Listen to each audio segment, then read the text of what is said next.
El Gobierno Regional Metropolitano anunció la implementación de 5 proyectos para evitar un racionamiento de agua.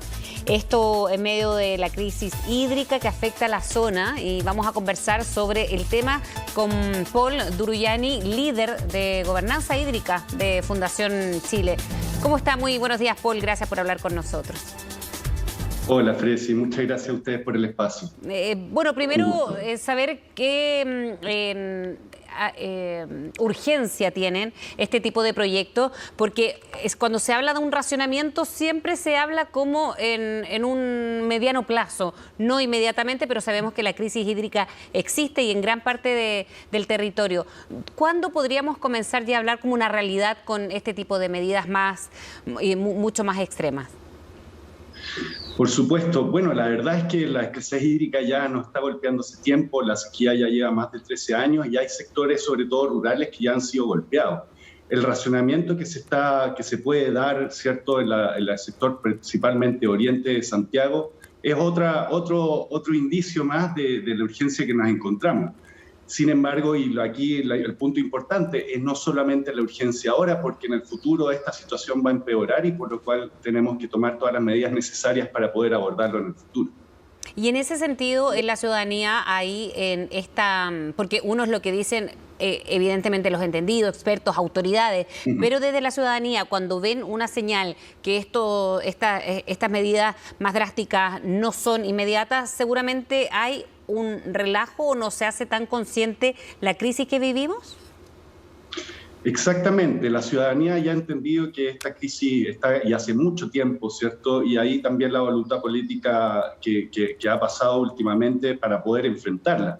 La ciudadanía es muy importante para relevar estos temas. Ellos viven día a día en los sectores, en las localidades, ¿cierto? En los territorios.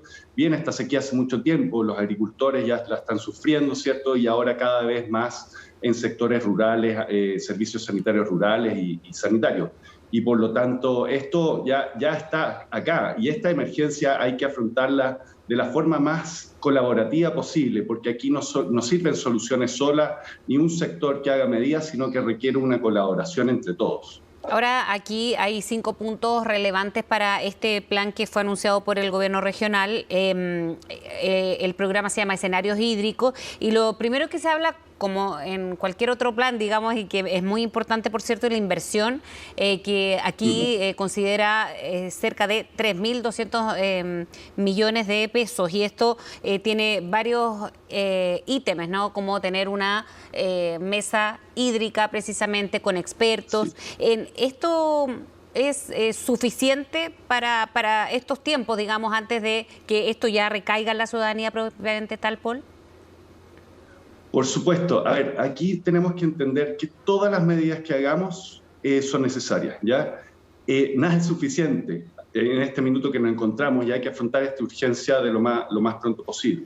El gobierno regional está liderando estas iniciativas que creemos van a aportar de gran forma a la urgencia que tenemos. Y estas iniciativas no solo van con la formación de una mesa, que podemos hablar más profundo sobre eso, sino que también de proyectos y acciones concretas para enfrentar la urgencia que nos enfrentamos. Y estas urgencias no vienen solamente del gobierno regional, y aquí el llamado que tiene el gobierno regional para llamar a otros organismos, a otras instituciones que, si bien se encuentran haciendo acciones, podamos hacerlas de forma más colaborativa y mancomunada, de forma de juntarlas, ¿cierto? Y afrontar el desafío que nos encontramos todos. Esto, el gobierno regional está liderando un proceso importantísimo. Y es un indicio muy fuerte de la voluntad política que tiene el gobierno regional con respecto a esto. El gobierno también, a través del Comité Interministerial, también está haciendo muchos esfuerzos para poder afrontar esto de mejor forma. Ahora bien, el tema de la mesa es un aspecto muy importante. Estos procesos de colaboración son muy relevantes para poder afrontarlos, como digo, de forma coordinada y articulada entre todos los actores. Y por lo tanto esta mesa claramente es un inicio de un proceso, y esto hay que entenderlo como un medio para llegar a un fin que es la seguridad hídrica de nuestra región, y un proceso que se va a iniciar con fuerza ahora y que pretendemos sea sostenible en el futuro, que esta mesa perdure en el tiempo para poder articular de mejor forma y adaptarnos hacia el futuro que nos vemos enfrentados. ¿Es reversible esta crisis hídrica? Lo pregunto porque cuando vemos que cae lluvia acá en la zona centro, aquí en la región metropolitana, somos muy felices, pero nos dura poco porque hoy día en la mañana llovió un par de horas y se supone que el fin de semana van a caer otros milímetros un poquito más importante y más intenso que esto. Pero ¿es tal el déficit hídrico en estos días que qué tan reversible, cuánto tendría que llover o si ya esto no se supera, ¿no? Porque hay algunos racionamientos que están en la región de Valparaíso, por ejemplo, pero que no se están replicando aquí en la región metropolitana. Claro, bueno, nosotros a la fecha tenemos un déficit de 50% de precipitaciones de lo que es un año normal y por lo tanto esta situación, aunque llueva más, todavía no podemos hablar de que se va a solucionar. Aquí por eso necesitamos también una planificación más a mediano y largo plazo. Nosotros con estas lluvias, estas pequeñas precipitaciones, si tuviésemos las medidas y las soluciones en los territorios, y estoy hablando no solamente de embalse u otras medidas, sino soluciones en base a la naturaleza, y cualquier medida que evite que esa gotita de agua que cae en la cordillera se demore lo máximo posible a llegar al mar, cosa que nosotros la podemos aprovechar en el futuro. Y por lo tanto la urgencia es implementar acciones que permitan adecuarnos a estas menores precipitaciones que van a venir en el tiempo, de forma de poder aprovechar al máximo posible cada gota de agua que caiga sobre el territorio. ¿Cuánto de esto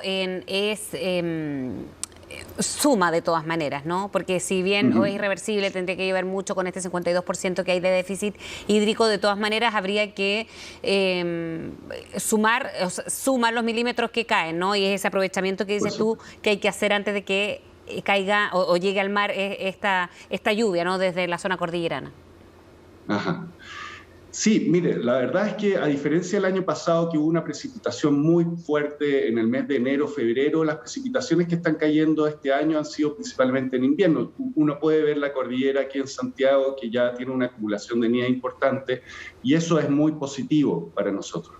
Ya, pero sin embargo, esto no solamente basta con esperar la lluvia, ¿cierto? Aquí tenemos que hacer otros esfuerzos. Aquí involucra medidas que también puedan crear nuevas fuentes o fuentes alternativas de agua, como es el reuso, ¿cierto? Y como es el aprovechamiento o la infiltración a través de acuíferos, pero también medidas en virtud de la demanda, ¿cierto? Y esto hablamos de la eficiencia en riego, de la eficiencia de los medios de distribución del agua, entre otras medidas. Por lo tanto, aquí, como decía, todas las medidas que las necesitamos para poder afrontar este tremendo desafío. Y esto no es un desafío solamente de Chile, esto es un desafío mundial y que todos nos estamos viendo enfrentados a esto. Y por lo tanto existe un importante componente de innovación, tanto tecnológica como social, para poder afrontar estos desafíos. Y eso es lo que estamos intentando hacer junto con el gobierno regional y todas las organizaciones que están presentes para poder afrontar este desafío con las medidas innovadoras y tecnológicas y sociales más adelantadas en el mundo.